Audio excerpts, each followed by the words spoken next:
ಮಂಜುನಾಥ ಸ್ವಾಮಿ ಯಾವುದೇ ಜಾತಿಗೆ ಮತಕ್ಕೆ ಸೀಮಿತವಾಗಿರುವಂತಹದ್ದಲ್ಲ. ಕೋಟ್ಯಾಂತರ ಹಿಂದೂಗಳ ಧಾರ್ಮಿಕ ಭಾವನೆಗಳು ಅದು ಮಂಜುನಾಥ ಸ್ವಾಮಿಯೊಂದಿಗೆ ಬೆಸೆದುಕೊಂಡಿದ್ದಾವೆ. ಧರ್ಮಸ್ಥಳದ ಮಂಜುನಾಥ ಸ್ವಾಮಿ ಅಂತ ಹೇಳಿದ್ರೆ ಅದು ಹಿಂದೂ ಧರ್ಮದ ಅನೇಕ ಜನರ ಭಾವನೆಗಳ ಅಸ್ಮಿತೆ ಅದು. ಹಾಗಾಗಿ ನೀವು ಯಾವುದೋ ಒಂದು ವಿಚಾರವನ್ನು ಹಿಡಿದುಕೊಂಡು, ಯಾರೋ ಒಬ್ಬ ವ್ಯಕ್ತಿ ಮಾಡಿದಂತಹ ವಿಚಾರವನ್ನು ಹಿಡಿದುಕೊಂಡು ನೀವು ಧರ್ಮಸ್ಥಳದ ಮಂಜುನಾಥನನ್ನ ವಿರೋಧಿಸ್ತೀರಾ ಅಂತ ಹೇಳಿದ್ರೆ ಅದಕ್ಕೆ ಕೋಟ್ಯಾಂತರ ಹಿಂದೂ ಭಕ್ತರುಗಳು ಆ ರೀತಿಯಾಗಿ ಆಗ್ಲಿಕ್ಕೆ ಬಿಡೋದಿಲ್ಲ. ಒಂದು ವೇಳೆ ನಿಮ್ಮ ಹೋರಾಟ ಧರ್ಮಾಧಿಕಾರಿಗಳ ವಿರುದ್ಧ ಆದ್ರೂ ಕೂಡ ಅನೇಕ ಧರ್ಮಾಧಿಕಾರಿಗಳು ಬದಲಾಗ್ತಾರೆ ಹೊರತು ಮಂಜುನಾಥ ಸ್ವಾಮಿ ಯಾವತ್ತೂ ಕೂಡ ಬದಲಾಗೋದಿಲ್ಲ. ಸೌಜನ್ಯಾಳ ಕುರಿತು ಇರುವಂತಹ ಕಾಳಜಿ ಈ ಮನುಷ್ಯನಿಗೆ ಲವ್ ಜಿಹಾದ್ಗೆ ಒಳಪಟ್ಟಂತಹ ಮಹಿಳೆಯರ ಮೇಲೆ ಯಾಕಿಲ್ಲ?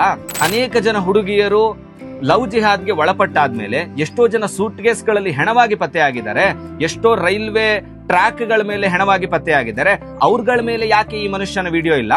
ಮುಂದುವರೆದು ಯಾರು ಲವ್ ಜಿಹಾದ್ಗೆ ಒಳಪಟ್ಟು ಅಲ್ಲಿಂದ ಭಯೋತ್ಪಾದಕರಾಗ್ಲಿಕ್ಕೆ ಅವ್ರಿಗೆ ಪ್ರೇರಣೆ ಸಿಗುತ್ತೋ, ಅವ್ರುಗಳು ಆತ್ಮಾಹುತಿ ಬಾಂಬರ್ಗಳಾಗಿ ಬದಲಾಗ್ತಾರೋ ಅವ್ರಗಳ ಬಗ್ಗೆ ಯಾಕೆ ಇವನಿಗೆ ಕನ್ಸರ್ನ್ ಇಲ್ಲ? ವಿಡಿಯೋ ಮಾಡಿದಾನೆ ಹೌದು, ಆದ್ರೆ ಅದರಲ್ಲಿ ನಿಜವಾಗ್ಲೂ ಸೌಜನ್ಯಾಳಿಗೆ ನ್ಯಾಯ ಸಿಗಬೇಕು ಅನ್ನುವಂತಹ ಅಂಶ ಎಷ್ಟಿದೆಯೋ ಗೊತ್ತಿಲ್ಲ. ಆದ್ರೆ ಹಿಂದೂ ವಿರೋಧಿ ಅಂಶ ಮಾತ್ರ ಕಣ್ಣಿಗೆ ನಾಟುವಂತೆ ಕಾಣುತ್ತೆ. ಹಿಂದೂಗಳಿಂದ ಜೈನರನ್ನ ಬೇರೆ ಮಾಡೋದ್ರ ಜೊತೆಗೆ ಅಂದ್ರೆ ಹಿಂದೂಗಳನ್ನ ಒಡೆಯೋ ಮುಖಾಂತರ ಈ ವಿಡಿಯೋವನ್ನ ಪ್ರೆಸೆಂಟ್ ಮಾಡಲಾಗಿದೆ. ಕೋಟ್ಯಾಂತರ ಭಕ್ತರುಗಳು ಹೋಗುವಂತಹದ್ದು ಧರ್ಮಸ್ಥಳದಲ್ಲಿ ಮಂಜುನಾಥ ಇದ್ದಾನೆ ಅನ್ನೋ ಕಾರಣಕ್ಕೋಸ್ಕರ, ಧರ್ಮಾಧಿಕಾರಿಗಳಿದ್ದಾರೆ ಅನ್ನೋ ಕಾರಣಕ್ಕೋಸ್ಕರ ಅಲ್ಲ. ಇನ್ನೂ ಕೂಡ ತನಿಖೆ ನಡಿಬೇಕಾಗಿದೆ. ಯಾರು ತಪ್ಪಿಕಸ್ತರು ಅಂತ ಹೇಳಿ ಪ್ರೂವ್ ಆಗಬೇಕಾಗಿದೆ. ಅಲ್ಲಿವರೆಗೆ ಇವರೇ ತಪ್ಪಿಕಸ್ತರು ಅಂತ ಹೇಳಿ ನಾವ್ ಯಾರು ಕೂಡ ಹೇಳಲಿಕ್ಕೆ ಸಾಧ್ಯ ಆಗೋದಿಲ್ಲ. ಇನ್ನು ಇದನ್ನೇ ಬಂಡವಾಳವಾಗಿಡ್ಕೊಂಡು ಅನೇಕ ಜನ ಹಿಂದೂಗಳು ಪೋಸ್ಟ್ ಆಗ್ತಾ ಇದ್ದಾರೆ, ನಾವು ಸೌಜನ್ಯಾಳಿಗೆ ನ್ಯಾಯ ಸಿಗುವವರೆಗೆ ಧರ್ಮಸ್ಥಳಕ್ಕೆ ಹೋಗಲ್ಲ ಅಂತ ಹೇಳಿ. ನೀವು ಧರ್ಮಸ್ಥಳಕ್ಕೆ ಬರದೇ ಹೋದ್ರೆ ದೊಡ್ಡ ಬದಲಾವಣೆ ಏನಾಗೋದಿಲ್ಲ. ನೇತ್ರಾವತಿ ಶುದ್ಧವಾಗಿರುತ್ತೆ, ಧರ್ಮಸ್ಥಳದಲ್ಲಿ ಕಸ ಸ್ವಲ್ಪ ಕಡಿಮೆ ಆಗಿರುತ್ತೆ. ಅದು ಬಿಟ್ರೆ ಹಿಂದೂಗಳ ಧಾರ್ಮಿಕ ಭಾವನೆಯನ್ನ ಯಾವತ್ತೂ ಕೂಡ ಕಡಿಮೆ ಮಾಡಲಿಕ್ಕೆ ಸಾಧ್ಯ ಆಗೋದೇ ಇಲ್ಲ. ಆ ವಿಡಿಯೋದಲ್ಲಿ ತಿಳಿಸಿರುವಂತೆ ಇದೊಂದು ಜೈನ ದೇವಸ್ಥಾನ, ಇದು ಹಿಂದೂಗಳದ್ದಲ್ಲ ಅನ್ನುವಂತಹ ವಿಚಾರವನ್ನ ಆ ವ್ಯಕ್ತಿ ತನ್ನ ವಿಡಿಯೋದಲ್ಲಿ ಹೇಳಿದ್ದಾನೆ.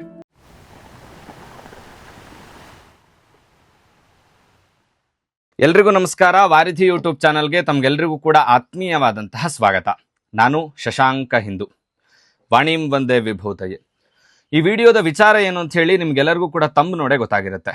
ಮೊದಲನೇದಾಗಿ ಕುಮಾರಿ ಸೌಜನ್ಯಾಳಿಗೆ ನ್ಯಾಯ ಸಿಗಬೇಕು ಅಂತ ಹೇಳಿ ಧರ್ಮಸ್ಥಳದ ಮಂಜುನಾಥನನ್ನ ಪ್ರಾರ್ಥಿಸ್ತಾ, ಆ ತಪ್ಪನ್ನ ಯಾರೇ ಮಾಡಿದ್ರೂ ಕೂಡ ಭಾರತದ ಕಾನೂನಿನ ಆಧಾರದಲ್ಲಿ, ಭಾರತದ ಸಂವಿಧಾನದಲ್ಲಿ ಯಾವ ರೀತಿಯಾದಂತಹ ಶಿಕ್ಷೆಯನ್ನ ತಿಳಿಸಲ್ಪಟ್ಟಿದೆಯೋ ಅದೇ ರೀತಿಯಾದಂತಹ ಶಿಕ್ಷೆಗೆ ಅವರೆಲ್ಲರೂ ಕೂಡ ಒಳಪಡ್ಲಿ ಅನ್ನುವಂತಹ ಆಗ್ರಹವನ್ನ ಮಾಡ್ತಾ ಮುಂದುವರೆದು, ನಾನು ಕೇವಲ ಯೂಟ್ಯೂಬ್, ಫೇಸ್ಬುಕ್ ಮತ್ತೆ ವಾಟ್ಸಾಪಿನ ಹೋರಾಟಗಾರ ಅಷ್ಟೇ ಅಲ್ಲ ಅನ್ನೋದನ್ನ ಸ್ಪಷ್ಟಪಡಿಸ್ತಾ, ಹಿಂದೆ ಒಂದು ಸಂಘಟನೆಯಲ್ಲಿ ನನಗೆ ಜವಾಬ್ದಾರಿ ಇದ್ದಂತಹ ಸಮಯದಲ್ಲಿ ನಾನು ಕುಮಾರಿ ಸೌಜನ್ಯಾಳಿಗೆ ನ್ಯಾಯ ಸಿಗಬೇಕು, ಈ ತನಿಖೆ ಮರು ತನಿಖೆ ಆಗಬೇಕು ಅನ್ನುವಂತಹ ಅಪೇಕ್ಷೆಯನ್ನ ಇಟ್ಟುಕೊಂಡು ಸುಮಾರು 200ಕ್ಕೂ ಹೆಚ್ಚು ಜನ ವಿದ್ಯಾರ್ಥಿಗಳ ಬಳಿ ರಾಜ್ಯಪಾಲರಿಗೆ ಪತ್ರವನ್ನ ಬರೆಸೋದ್ರ ಮುಖಾಂತರ ಆ ತನಿಖೆಯನ್ನ ಮತ್ತೆ ಮರು ತನಿಖೆ ಮಾಡುವಂತೆ ಆಗ್ರಹಿಸಿದ ಹೋರಾಟಗಾರರಲ್ಲಿ ನಾನು ಒಬ್ಬ. ಅಂದ್ರೆ ಸೌಜನ್ಯಾಳ ವಿಚಾರಕ್ಕೋಸ್ಕರ ನಾವು ಕೂಡ ಬೀದಿಗಿಳಿದು ಹೋರಾಟವನ್ನ ಮಾಡಿದ್ದೀವಿ. ಹಾಗಾಗಿ ಸೌಜನ್ಯಾಳಿಗೆ ನ್ಯಾಯ ಸಿಗಬೇಕು ಅನ್ನುವಂತಹದ್ದು ನಮ್ಮದು ಕೂಡ ದೊಡ್ಡ ಮಟ್ಟದ ಆಗ್ರಹ. ಮುಂದುವರೆದು ಇನ್ನು ನಿನ್ನೆ ಮೊನ್ನೆ ನಾವೆಲ್ಲರೂ ಕೂಡ ನೋಡಿರ್ತೀವಿ, ವಾಟ್ಸ್ಆಪ್ ಸ್ಟೇಟಸ್ಗಳಲ್ಲಾಗಿರಬಹುದು, ಇನ್ಸ್ಟಾಗ್ರಾಮ್ ಅಥವಾ ಫೇಸ್ಬುಕ್ ಸ್ಟೋರಿಗಳಲ್ಲಾಗಿರಬಹುದು, ಟ್ವಿಟರಲ್ಲಾಗಿರಬಹುದು, ಒಂದೇ ವಿಷಯ. ಅದೇನಂತ ಹೇಳಿದ್ರೆ, ಸಮೀರ್ MD ಅನ್ನುವಂತಹ ವ್ಯಕ್ತಿಯ ಧೂತ ಅನ್ನುವಂತಹ ಯೂಟ್ಯೂಬ್ ಚಾನೆಲ್ನಲ್ಲಿ ಪ್ರಕಟಗೊಂಡಂತಹ ಕುಮಾರಿ ಸೌಜನ್ಯಾಳ ಅತ್ಯಾಚಾರ ಮತ್ತು ಕೊಲೆ ಪ್ರಕರಣದ ವಿಡಿಯೋ. ನಾವು ಅನೇಕ ಜನ ಈ ವಿಡಿಯೋವನ್ನ ಶೇರ್ ಮಾಡಿದ್ದೀವಿ. ಅನೇಕ ಜನ ಇಲ್ಲಿ ಈ ವಿಡಿಯೋವನ್ನ ನೋಡ್ತಾ ಇರೋರು ಬಹುತೇಕ ಪೈಕಿ ಆ ವಿಡಿಯೋವನ್ನ ನೋಡಿರ್ತೀರಿ ಅನ್ನುವಂತಹದ್ದು ನಾನು ಅಂದ್ಕೊಂಡಿದ್ದೀನಿ. ಮುಂದುವರೆದು ಈ ವಿಚಾರ ಏನಿದೆ ಅಂದ್ರೆ ಅತ್ಯಾಚಾರ ಮತ್ತು ಕೊಲೆ ಪ್ರಕರಣ ಅನ್ನುವಂತಹ ವಿಚಾರ ಏನಿದೆ, ಇದು 13 ವರ್ಷಗಳಾದರೂ ಕೂಡ ಅನ್ಸಾಲ್ವ್ಡ್ ವಿಚಾರ. ಇವತ್ತಿಗೂ ಕೂಡ ನಿಜವಾದ ಅಪರಾಧಿ ಯಾರು ಅಂತ ಹೇಳಿ ಫೈನಲ್ ಆಗಿಲ್ಲ. ಈ ಹಿಂದೆ ಸಂತೋಷ್ ಅನ್ನುವಂತಹ ವ್ಯಕ್ತಿಯನ್ನ ಆರೋಪಿ ಮಾಡಿದ್ರು, ಆದ್ರೆ ಅವನನ್ನ ಅಪರಾಧಿ ಅಂತ ಹೇಳಿ ಪ್ರೂವ್ ಮಾಡ್ಲಿಕ್ಕಾಗ್ಲಿಲ್ಲ. ತದನಂತರ ಅವನ ಬಿಡುಗಡೆಯೂ ಕೂಡ ಆಯ್ತು. ಈಗಲೂ ಕೂಡ ಅದು ಅನ್ಸಾಲ್ವ್ಡ್ ಕೇಸ್ ಆಗಿ ನಮ್ಮ ಮುಂದೆ ನಿಂತಿದೆ. ಇಲ್ಲಿ ನಾನು ಸ್ಪಷ್ಟಪಡಿಸ್ಲಿಕ್ಕೆ ಬಯಸ್ತಾ ಇರುವಂತಹ ವಿಚಾರ ಏನು ಅಂತ ಹೇಳಿದ್ರೆ, ಈ ಅತ್ಯಾಚಾರ ಮತ್ತು ಕೊಲೆ ಪ್ರಕರಣವನ್ನ ಮುಂದಿಟ್ಟುಕೊಂಡು ಒಂದು ಕ್ಷೇತ್ರಕ್ಕೆ, ಧರ್ಮಸ್ಥಳ ಅನ್ನುವಂತಹ ಪವಿತ್ರ ಕ್ಷೇತ್ರಕ್ಕೆ ಯಾರು ಕೆಟ್ಟ ಹೆಸರನ್ನ ತರಬೇಕು ಅಂತ ಹೊರಡ್ತಾ ಇದ್ದಾರೋ ಅವರ ವಿರುದ್ಧ ನನ್ನ ವಿಡಿಯೋ. ಅದೇನಂತ ಹೇಳಿದ್ರೆ, ಧರ್ಮಸ್ಥಳ ಅಲ್ಲ, ಅದು ಅಧರ್ಮಸ್ಥಳ, ಅದು ಕಾಮಸ್ಥಳ, ಅದು ಕೊಲೆ ಸ್ಥಳ, ನಾವು ಸೌಜನ್ಯಾಳಿಗೆ ನ್ಯಾಯ ಸಿಗುವವರೆಗೂ ಕೂಡ ಧರ್ಮಸ್ಥಳಕ್ಕೆ ಹೋಗಲ್ಲ ಅನ್ನುವಂತಹ ಅನೇಕ ಜನರ ಪೋಸ್ಟ್ಗಳನ್ನ ನಾನು ನೋಡ್ತಾ ಇದ್ದೆ. ಯಾರೋ ಒಬ್ಬ ವ್ಯಕ್ತಿ ತಪ್ಪು ಮಾಡಿದ ಕಾರಣಕ್ಕಾಗಿ ಒಂದು ಕ್ಷೇತ್ರವನ್ನ ನಾವು ದೂರುವಂತಹದ್ದು ಮೊದಲನೇದಾಗಿ ಸರಿಯಲ್ಲ.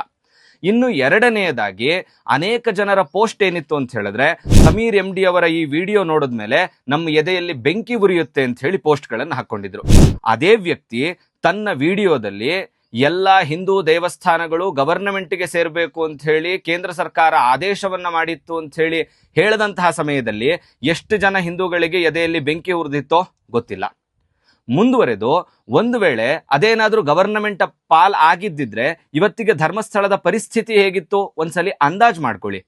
ಧರ್ಮಸ್ಥಳದ ಹೆಸರಿನಲ್ಲಿ ಇವತ್ತಿಗೂ ಕೂಡ ಅನೇಕ ಸಮಾಜಮುಖಿ ಕೆಲಸಗಳು ನಡೀತಾ ಇದ್ದಾವೆ. ಅಂದ್ರೆ ದೇವಸ್ಥಾನದ ಹೆಸರಿನಲ್ಲಿ ಅನೇಕ ಸಮಾಜಮುಖಿ ಕೆಲಸಗಳು ನಡೀತಾ ಇದ್ದಾವೆ. ಇವತ್ತಿಗೂ ಕೂಡ ಕರ್ನಾಟಕದ ಅನೇಕ ದೇವಸ್ಥಾನಗಳು ಓಪನ್ ಆಗ್ಲಿಕ್ಕಿಂತ ಮುಂಚೆ ಆ ದೇವಸ್ಥಾನದ ಟ್ರಸ್ಟಿಗಳೆಲ್ಲರೂ ಕೂಡ ಹೋಗಿ ಧರ್ಮಸ್ಥಳದ ಧರ್ಮಾಧಿಕಾರಿಗಳಿಗೆ ಮತ್ತೆ ಆ ದೇವಸ್ಥಾನಕ್ಕೆ ಆ ಅರ್ಜಿಯನ್ನ ಕೊಟ್ರೆ ಅಲ್ಲಿ ಆ ದೇವಸ್ಥಾನಕ್ಕೆ ಕೊಡುಗೆಯಾಗಿ ಅಥವಾ ಒಂದು ದೇಣಿಗೆಯಾಗಿ ಅಲ್ಲಿಂದ ಒಂದು ಅಮೌಂಟ್ ಅನ್ನ, ಒಂದು ಮೊತ್ತವನ್ನ ಕೊಡಲಾಗುತ್ತೆ.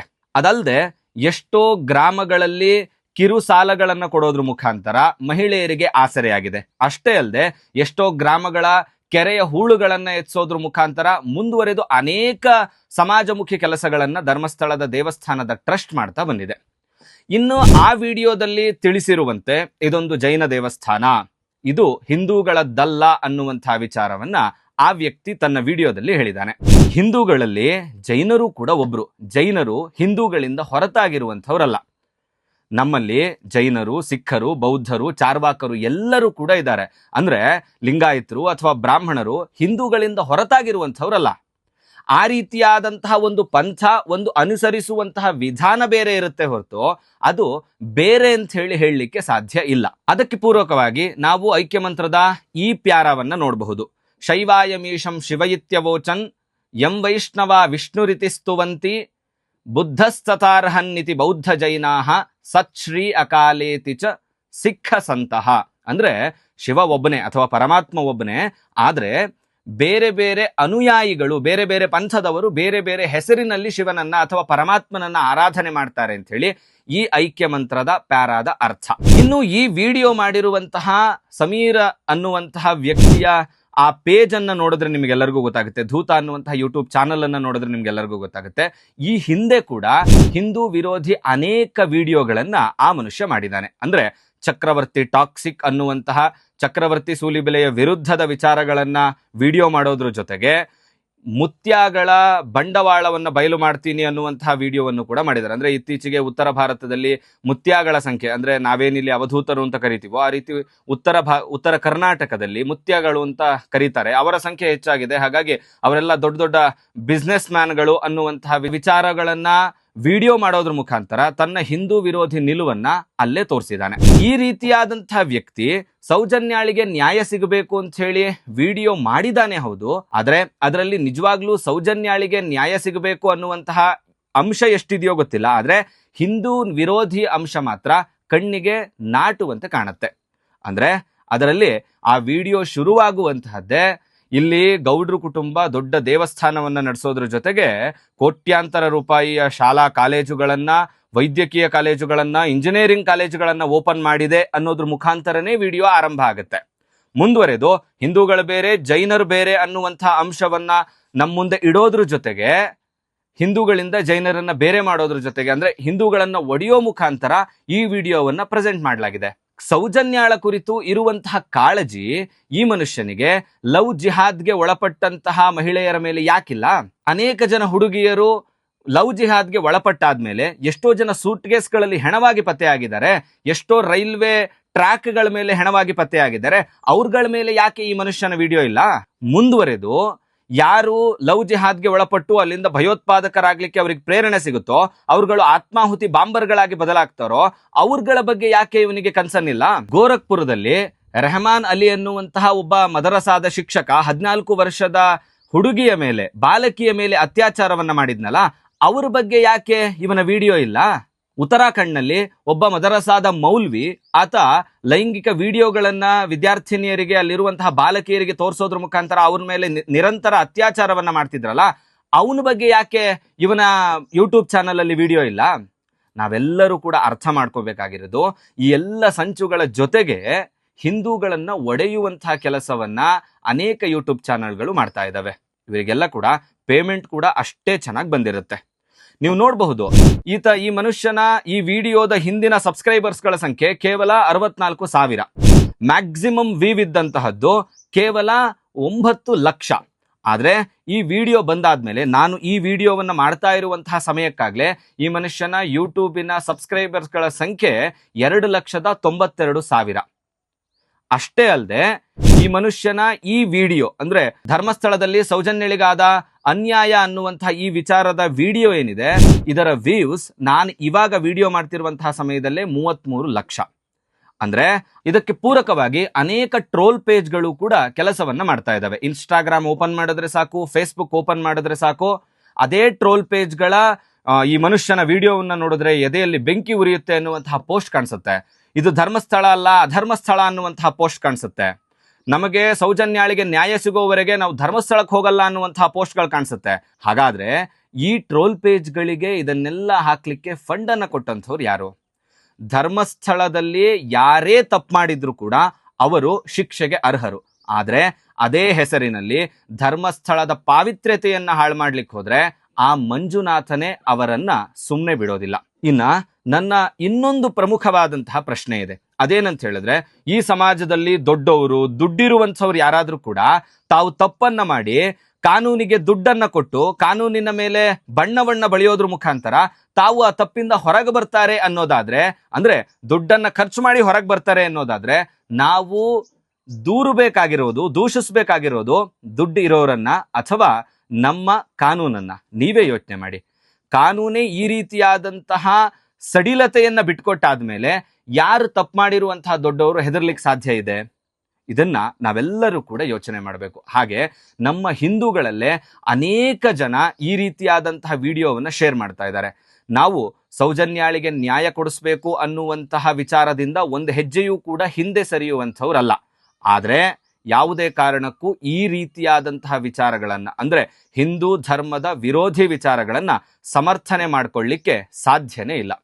ಇದು ಈ ವಿಡಿಯೋದ ವಿಚಾರ. ಈ ವಿಡಿಯೋ ನಿಮ್ಗೆ ಏನನ್ನಿಸ್ತು ಕಮೆಂಟ್ ಮಾಡಿ, ಮತ್ತು ನೀವಿನ್ನೂ ಕೂಡ ನಮ್ಮ ಚಾನಲ್ ಅನ್ನ ಸಬ್ಸ್ಕ್ರೈಬ್ ಮಾಡಿಲ್ಲ ಅಂತ ಹೇಳಿದ್ರೆ ಈ ಕೂಡಲೇ ಸಬ್ಸ್ಕ್ರೈಬ್ ಮಾಡಿ, ಮತ್ತು ನಮ್ಮೆಲ್ಲ ವಿಡಿಯೋಸ್ಗಳನ್ನ ಲೈಕ್ ಮಾಡಿ, ಕಮೆಂಟ್ ಮಾಡಿ ಮತ್ತು ಶೇರ್ ಮಾಡಿ. ಜೈ ಶ್ರೀರಾಮ್.